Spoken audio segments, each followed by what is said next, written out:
संसार के जितने दुख हैं, संसार की जितनी तकलीफें हैं, संसार के जितने कष्ट हैं, संसार के जितने भी कष्ट हैं, तकलीफ है, दुख है, उन सभी तकलीफ और कष्टों का निवारण कहीं ना कहीं वेदव्यास जी ने इस शिव महापुराण के अंदर अंकित किया। शिव भक्ति तो है, शंकर की विरल भक्ति तो इसमें विराजमान है, पर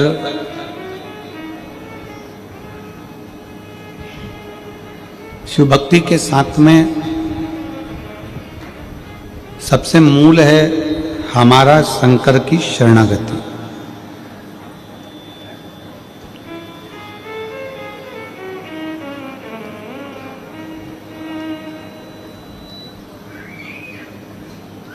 शंकर भगवान का एक प्रतिबिंब, शंकर भगवान का एक शिवलिंग आप और हमको प्रेरणा देता है।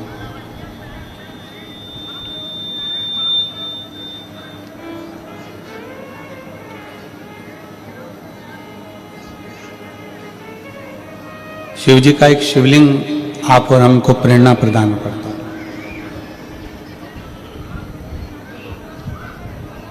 एक बहुत गोल,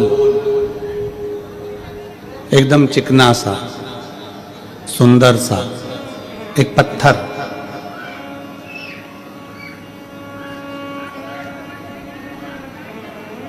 एक सुंदर सा चिकना सा गोर पत्थर बहुत सारे पत्थरों के बीच में जाकर गिर गया। खूब सारे पत्थर है वहां पर, और वहां वो एक गोल चिकना पत्थर वहां पड़ा है।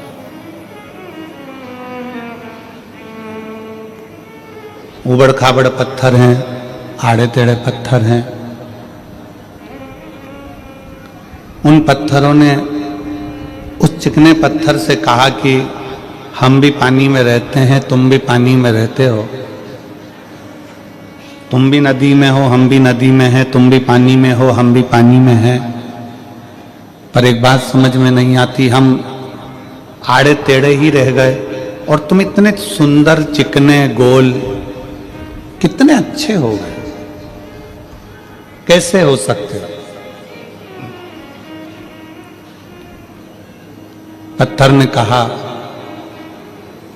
कि तुम नदी के किनारे पर एक जगह पर स्थिर होकर बैठे रहे और मैं पानी के थपेड़े में, पानी के बहाव में, पानी के साथ में बहता रहा, बहता रहा, बहता रहा।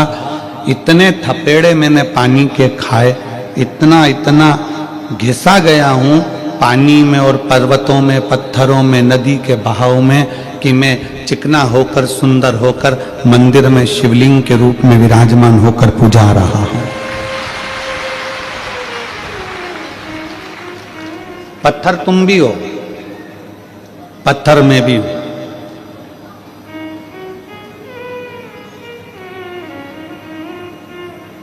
तुम नदी के किनारे पर एक स्थिर हो गए, संघर्ष नहीं किया तुमने,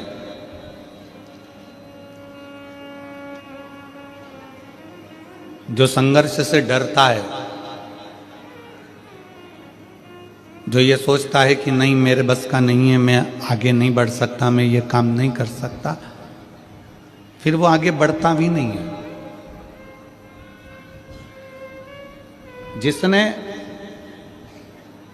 संघर्ष किया है, दुनिया के थपेड़ों को झेला है, दुनिया के बातों को झेला है, दुनिया के शब्दों को झेला है, दुनिया की वाणियों को झेला गया है, गालियों को झेला गया है, अपशब्दों को झेला गया है, फिर एक दिन वो धीरे धीरे इतना आगे बढ़ जाता है कि कहीं ना कहीं उच्च पद पर बैठकर अपने आनंद के साथ जीता है और पूरे राज्य का भी रक्षा करता है।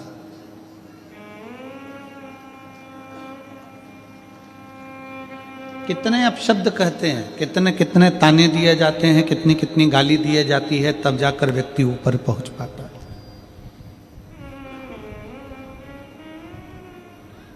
माननीय भारत सरकार के प्रधानमंत्री जी को कोई चाय वाला कह दे, कोई चौकीदार कह दे, कोई कुछ कह दे, कोई कुछ कह दे, कोई कुछ कह दे, इतने इतने शब्द।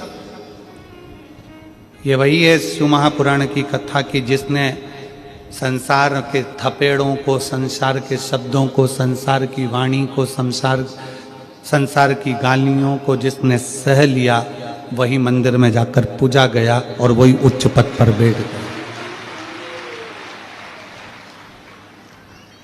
आप संसार के शब्द अगर सहन करना नहीं सीखे तो फिर आप जिंदगी में कभी आगे नहीं बढ़ सकते।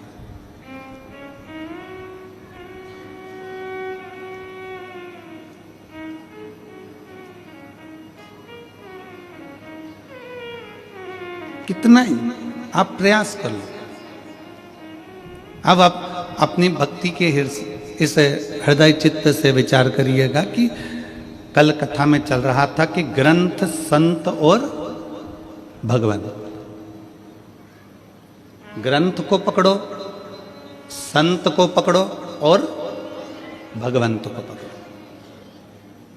शिव महापुराण की कथा कहती है, मान लो आप ग्रंथ को भी नहीं पकड़ पाए, हो सकता है कि अपन पढ़े लिखे ना हो सकता है हमने पढ़ाई ना करी हो,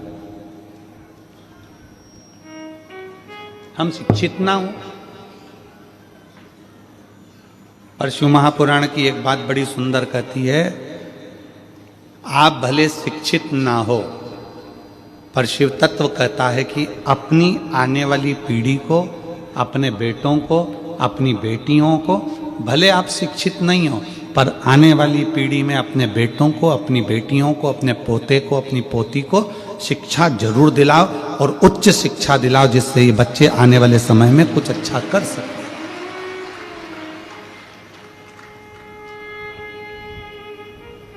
आज अच्छी शिक्षा की हर व्यक्ति को जरूरत है।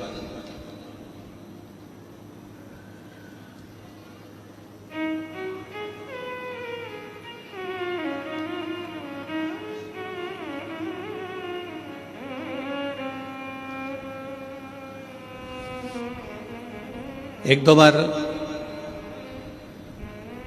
रायपुर की कथा में जब हम पहले आए थे, देवांगन परिवार कथा कराया था, तब उस समय पर एक पत्रकार ने प्रश्न किया था कि गुरुजी, जब गवर्नमेंट शिक्षा इतनी दे रही है, गवर्नमेंट शिक्षा के प्रति इतनी जागरूक हुई है, तो फिर आपकी विठले सेवा समिति क्यों इन बच्चों को पढ़ाने के लिए अग्रता रखती है, क्यों इनकी फीस जमा करती है, क्यों इनको पढ़ाती है?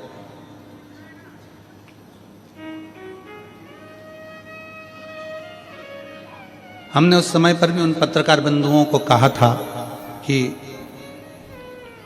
ये शिक्षा, ये पढ़ाई उस बच्चे को अपने लिए भी है कि अगर वो बच्चा पढ़ना चाहता है, एजुकेशन करना चाहता है और आगे बढ़ना चाहता है, जब बहुत ऊंचे पद पर वो बच्चा बैठ जाएगा, वो बेटा बेटी बैठ जाएंगे, तो एक बार कुबेरेश्वर धाम को याद करेंगे कि हमारी शिक्षा का किसी ने उद्देश्य रखा था और हमको आगे बढ़ाया।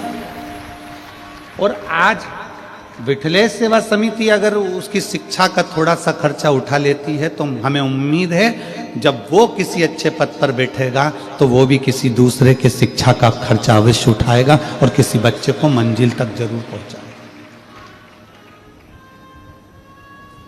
शिक्षा और चिकित्सा, ये तो बहुत जरूरी है।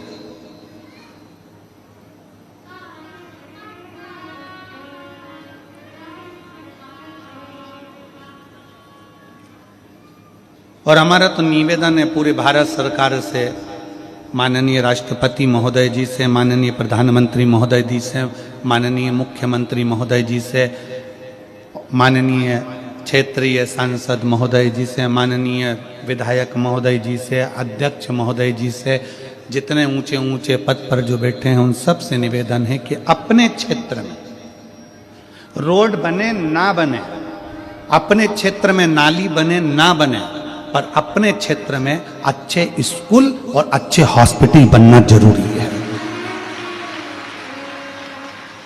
शिक्षा और चिकित्सा ये दो ऐसे बल हैं जो बच्चों की जिंदगी को प्रबल बना देते हैं।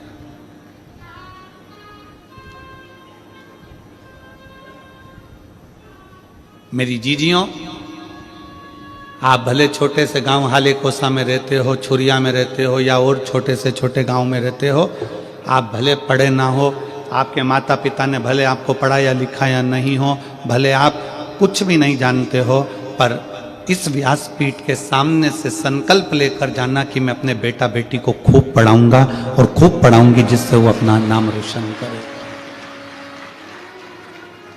हमारे बच्चे अच्छे पढ़े, उसकी शिक्षा अच्छी।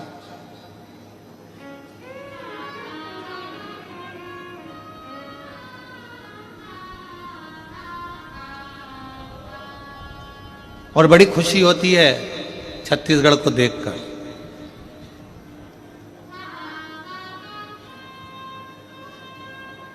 छत्तीसगढ़ को देखकर बड़ी खुशी होती है कि यहाँ छत्तीसगढ़ियाओं ने, ओरिजिनल छत्तीसगढ़ के निवासियों ने बाहर के फैशन को अपने छत्तीसगढ़ में नहीं आने दिया, अपने संस्कारों के बल पर रहते हैं। बाहर का फैशन नहीं आया।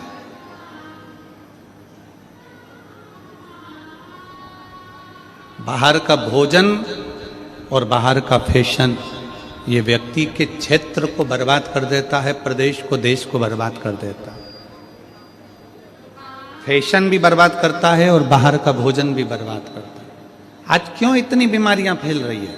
लीवर खराब हो गया, किडनी खराब हो गई, थायराइड हो गया, शुगर हो गई, कहीं बीपी हो गया, कहीं आंखों से दिखना कम हो गया, कहीं कानों से सुनना कम हो गया, कहीं ब्रेन हेमरेज हो रहा है, कहीं ब्रेन ट्यूमर हो रहा है, कहीं गांठें हो रही हैं। उसका कारण क्या है? हमारा खान पीन शुद्ध नहीं हो पा रहा। क्यों? ना जाने कौन कौन सा भोजन बाहर का आ गया, ऐसा ऐसा भोजन, कहीं मैदे का, कहीं काहे का, ऐसा ऐसा भोजन आ गया कि लोग उसे, वो फिर वही बात आ गई, दबा दबा कर खाओगे तो दवा खाने जाओगे। इतना दबा कर खा लिया कि आखिरी में दवा खाना चलेगा। गलत भोजन का त्याग।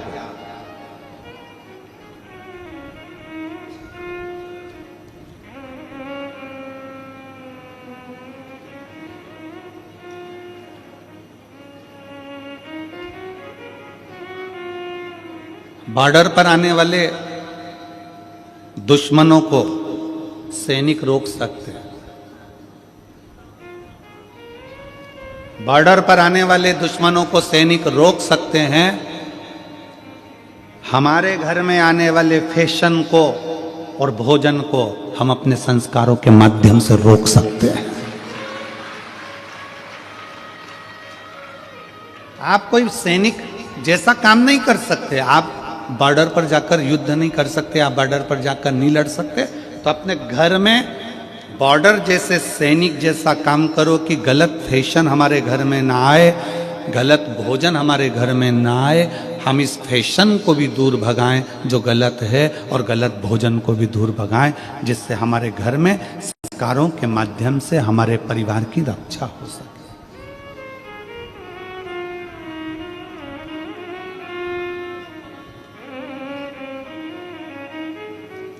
पहले हिंदी और बिंदी भारत की निशानी थी। हिंदी और बिंदी भारत की निशानी थी।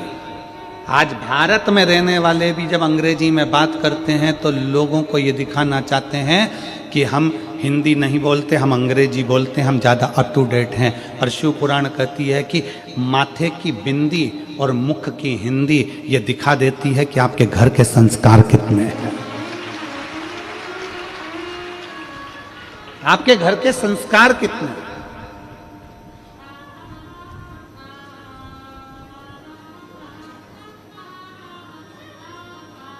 आप रोक सकते हो फैशन को आपके घर के संस्कारों से। सैनिक जैसे आप नहीं बन सकते कि आप बॉर्डर पर जाकर लड़ लो, बॉर्डर पर किसी को रोक दो। दुश्मनों को रोकने का काम सैनिक का है, और घर में गलत फैशन और गलत भोजन को रोकने का काम आपका, आपके संस्कार होते हैं।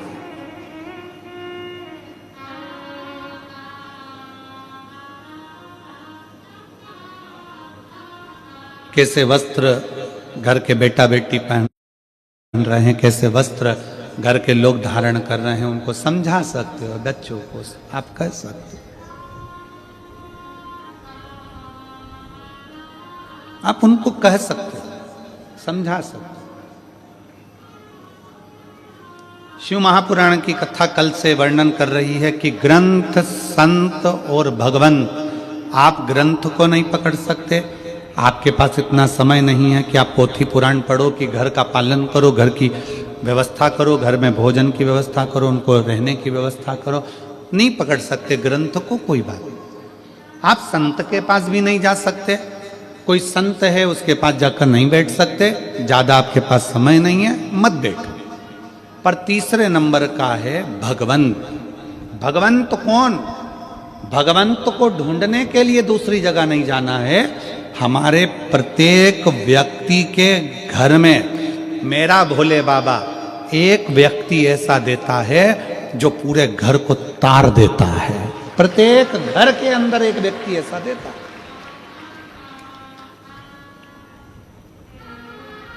अपने क्षेत्र में, अपनी कॉलोनी में, अपने मोहल्ले में, अपनी सोसाइटी में, अपने गांव में, अपने नगर में मेरा भगवान शंकर एक व्यक्ति ऐसा देता है जो पूरे गांव को, मोहल्ले को, क्षेत्र को, परिवार को पार लगा देता है। हम दिनेश जी, साहू जी, आपको इसके लिए धन्यवाद देंगे कि वास्तवता है इतने छोटे से गांव को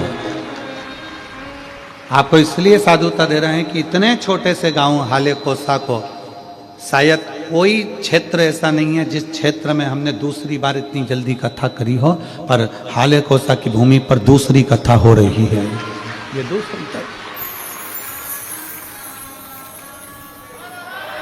ये क्षेत्र है।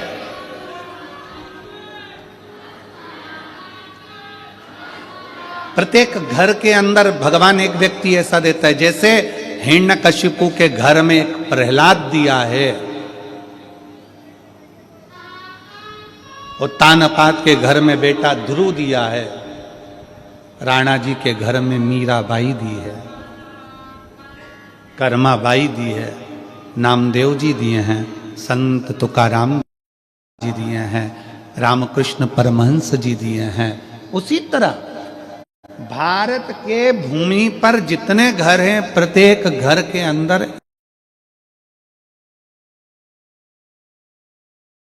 एक कोई बच्चा, बेटा, बहू, माँ, काका, काकी, फूफा, मामा, नाना, कोई भी एक व्यक्ति भगवान ऐसा देता है जिसके अंदर भगवान की भक्ति देता है, और वो सबसे कहता है भगवान का भजन करो, एक लोटा जल चढ़ाओ, शिव की उपासना करो। उसके पास बैठोगे तो वो भगवान की ही बात करेगा, उसके पास जाकर बैठोगे तो सत्संग की ही बात करेगा, और वो पूरे घर को अकेला, जैसे प्रहलाद जी महाराज अकेले, प्रहलाद जी महाराज को भगवान नारायण ने वचन दिया था कि तेरी पीढ़ी दर पीढ़ी में रक्षा करूंगा। तो उस भले राक्षस घर में तेरा जन्म हुआ है, परंतु तेरी पीढ़ी दर पीढ़ी किसी को तेरी पीढ़ी के अंतर्गत मारूंगा नहीं, क्योंकि तूने मुझे प्राप्त किया।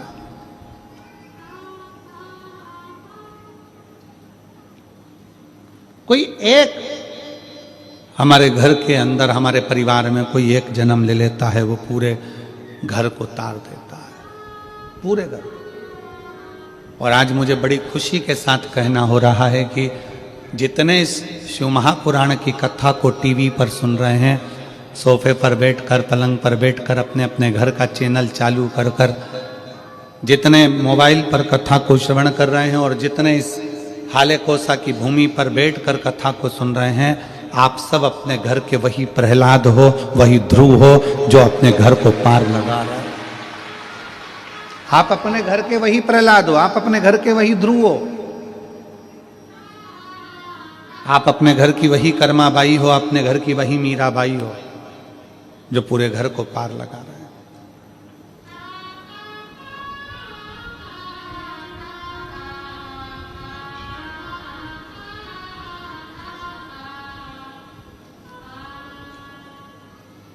हर पल हर घड़ी हर क्षण। आप किसी ग्रंथ को भी पूरा नहीं पकड़ सकते, संत के पास जाकर नहीं बैठ सकते, तो भगवंत को ढूंढो। भगवंत कहीं ढूंढने के लिए जाने की जरूरत नहीं है। भगवंत तुम्हारे घर के पास में होगा, तुम्हारे घर में होगा, तुम्हारे मोहल्ले में होगा, तुम्हारे क्षेत्र में होगा, तुम्हारी कॉलोनी में होगा, तुम्हारी सोसाइटी में होगा। कोई एक महिला पुरुष, बेटा बेटी, बच्चा बच्ची, कोई एक ऐसा होगा जो भगवान की भक्ति में डूब रहा होगा और आपको भी कहेगा कि क्यों दुखी हो, एक लोटा जल चढ़ाया करो। क्यों तकलीफ भोग रहे हो, भगवान शंकर की शरणागति में जाया।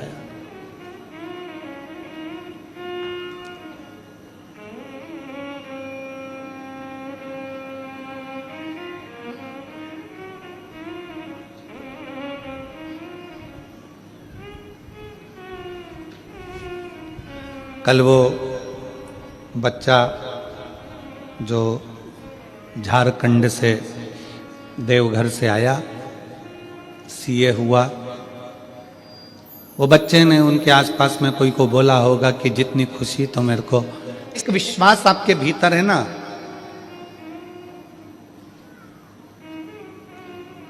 एक भगवंत जैसा पथ आपके भीतर है ना। यहाँ पर जितनी बुजुर्ग मेरी माँ बैठी हैं ना, जितनी मेरी जीजियाँ बैठी हैं, जितनी मेरी नवयुवान बेटियाँ बहुएँ बुजुर्ग माता हैं, जितने मेरे भाई, जितने मेरे बेटा, जितने यहाँ पर बैठे हुए हैं, वो अपने घर में एक बल देते हैं, एक ऊर्जा देते हैं। जब घर का कोई व्यक्ति थोड़ा सा भी टूटता है ना, तो ये तुरंत कह देते हैं क्यों चिंता करते हो, एक लोटा जल चढ़ाओ, बेलपत्री शहद लगाकर शिव को चढ़ाओ, अपनी मेहनत को 4 गुना बढ़ाओ, अपने परिश्रम को बढ़ाओ, भगवान क्यों ना सुनेगा।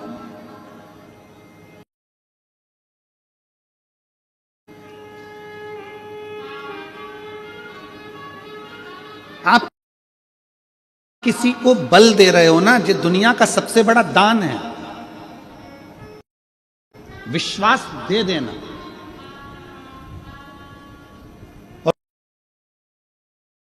और दुनिया का सबसे बड़ा पाप है विश्वास को तोड़ देना, भरोसे को तोड़ देना। यह दुनिया का सबसे बड़ा पाप है। और दुनिया का सबसे बड़ा पुण्य है किसी को विश्वास दे देना, किसी को भरोसा दे देना। बड़ी बीमारी हो गई, लीवर किडनी बेकार हो गया, कैंसर जैसा रोग हो गया, शरीर में गठान हो गई, तो भी आप खुश होकर उससे कह रहे हो काय की चिंता करना। वो सीवर वाला महाराज कहता तो है, सारी समस्या का हल एक लोटा जल। क्यों रो रही हो, क्यों दुखी हो? अरे लीवर खराब हो गया, किडनी खराब हो गई, थायराइड हो गया, ब्रेन में ऐसा हो गया, ब्रेन हेमरेज हो गया, ट्यूमर हो गया, ये हो गया, वो हो गया, कैंसर हो गया। मत रो। आप से कोई मिल रहा है और वो अपना दुखड़ा कह रहा है, तो उसको आपने विश्वास दिया, चिंता मत कर, शंकर जी के मंदिर जाया कर, मैंने सुना है एक लोटा जल चढ़ाने से बाबा सुनता जरूर है।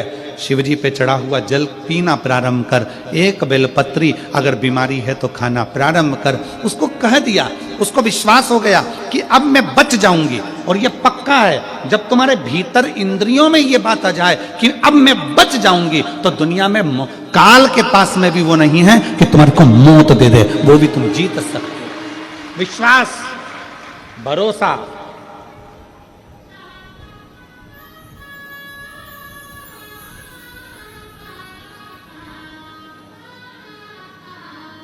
हमारे पिताजी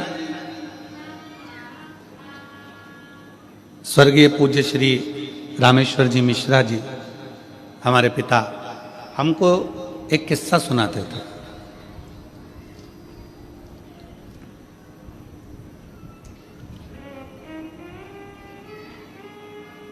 बाल्यावस्था में एक किस्सा उनका बड़ा प्रिय था, वो हमेशा कहते थे,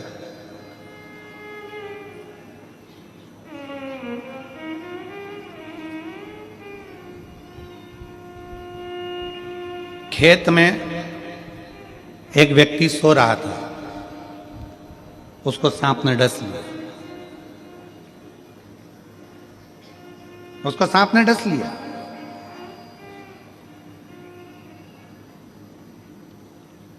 सांप डसा, उसके नेत्र खुल गए, उसने देख लिया सांप डस के जा रहा है। चिल्लाया जम के, पत्नी उड़ गई, पास में सोई थी, उसने देखा, उसने भी देख लिया कि सांप डसा। जम के पत्नी ने कपड़ा बांधा, पति ने कहा मुझे सांप डस गया। पत्नी कहती है क्यों मूर्खों की तरह बात करते हो, पागल हो गए, सांप डस गया। अरे मैंने देखा सांप डस के अभी गया, काला सांप था बहुत भयंकर। पत्नी कहती है वो तो मैंने काले कलर की रस्सी पटकी हुई थी तो वो घड़ी बना के रखी थी, कोई सांप में अपनी डसा, चलो सो जाओ। पति सो गया, पांव में दर्द हुआ। पत्नी ने पति को कॉन्फिडेंस दे दिया कि तुम्हें सांप ने नहीं डसा है। पति ने भी मान लिया कि मुझे सांप ने नहीं डसा। पत्नी ने नीम का काढ़ा बनाए, पति को पिलाकर सवेरे पति काम पर लग गया, अपने कार्य में लग गया। 2 महीने हो गए, 2 महीने पति काम पर लगा रहा। 2 महीने बाद पत्नी ने ये बात अपने घर के लोगों को बता दी और घर के छोटे भाई ने अपने भाई को कह दिया भैया भाभी ने तुमसे झूठ कहा था, पर सही बताए ना 2 महीने पहले तुमको सांप ही काटा था। इतना तो सुना था और पति मर गया। पति मर गया क्यों? जब बड़ी बीमारी आती है, रोग आता है, तकलीफ आती है, कष्ट आता है, दुख आता है, कर्जा बढ़ जाता है, बहुत टेंशन में जमीन जायदाद सब चली जाती है, तब व्यक्ति सोचता है कि मरना ही साधन है।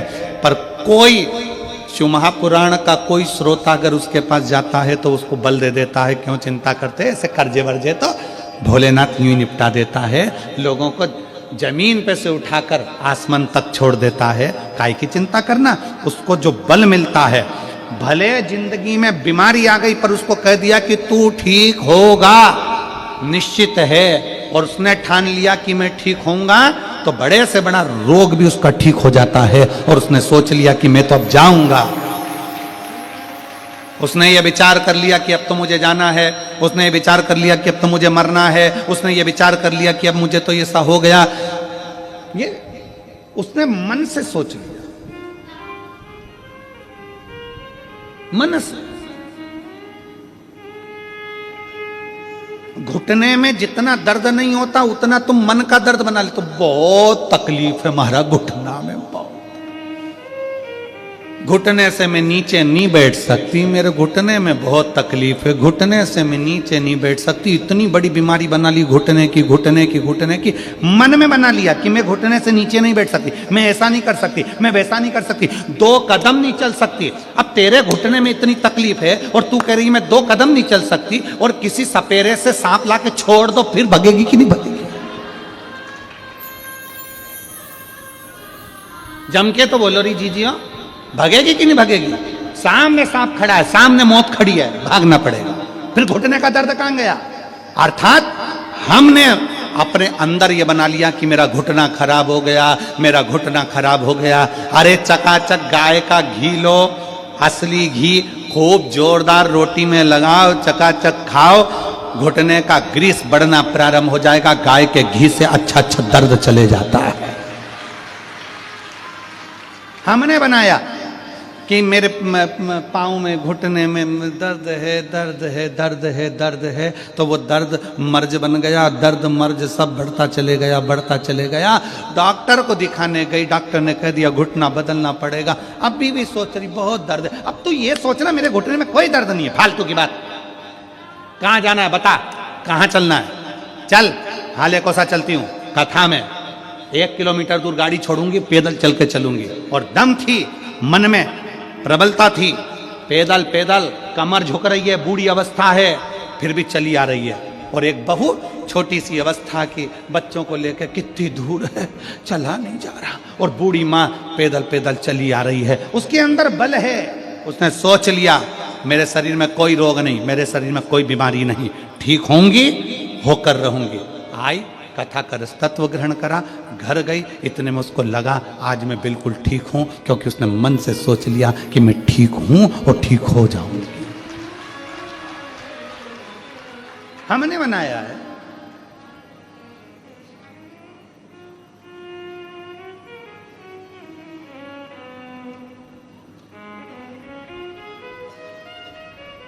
कोई कोई भ्रम लोग अपने आप पैदा कर लेते हैं, अपने आप भ्रम पैदा कर लेते हैं।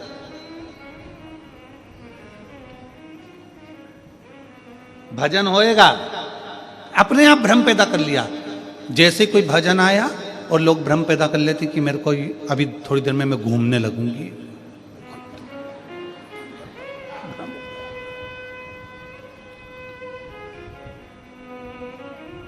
वो डोंगरगढ़ वाली मैया इतनी फ्री बैठी है क्या कि तुमने एकदम घूमना चालू कर और मां आके तुम्हारे अंदर बैठ गई? हनुमान जी इतने फ्री बैठे हैं क्या कि तुम्हारे अंदर आकर बैठ जाएंगे? देवता इतने फ्री बैठे हैं कि थोड़ी थोड़ी देर में तुम्हारे घर में तुम्हारे अंदर आकर बैठ जाएंगे? नहीं, हमने भ्रम बना लिया कि शरीर में ये लग गया, शरीर में वो लग गया, शरीर में ये लग गया, शरीर में वो लग गया। शरीर में कभी गांधी जी तो नहीं लगते, लगना चाहिए।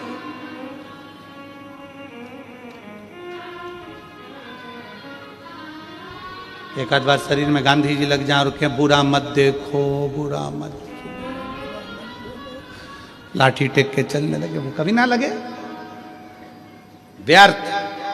अपनी सोच को प्रबल बनाओ, अपने विचारों को प्रबल बनाओ। हम मना नहीं करेंगे कि माता जी नहीं आती, आती शरीर में, ऐसा नहीं है, उसकी तरंग आती है, पर हर जगह नहीं। जब माँ को याद किया जाए, वो कहते ना बेटा जब पुकारे माँ को आना चाहिए, तब माँ स्थानों स्थान पर। हम नहीं, ये नहीं कहेंगे कि नहीं आती माँ, आपको दर्शन नहीं देती या देवता नहीं आए, मना नहीं है, पर उसके आने से तुम्हारे जीवन में सुख आए। ब्रह्म नहीं, ब्रह्म।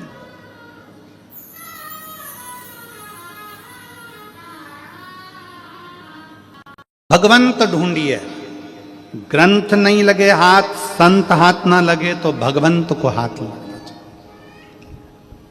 भगवंत कौन है? भगवंत का लक्षण क्या? भगवंत का सबसे बड़ा लक्षण है ना काहू से दोस्ती, ना काहू से बैर। भगवंत का सबसे बड़ा लक्षण है वो ज्यादा किसी से दोस्ती भी नहीं, ज्यादा किसी से बैर भी नहीं, किसी से उसकी दुश्मनी नहीं है और किसी से उसकी दोस्ती नहीं। जो मिला उसको गले लगा लिया। वो एक हमारे सनातन धर्म में एक बहुत सुंदर सी लाइन गुनगुनाते हो ना,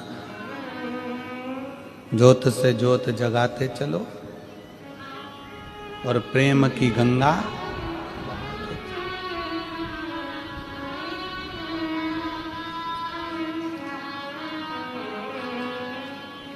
राह में आए जो दीन दुखी,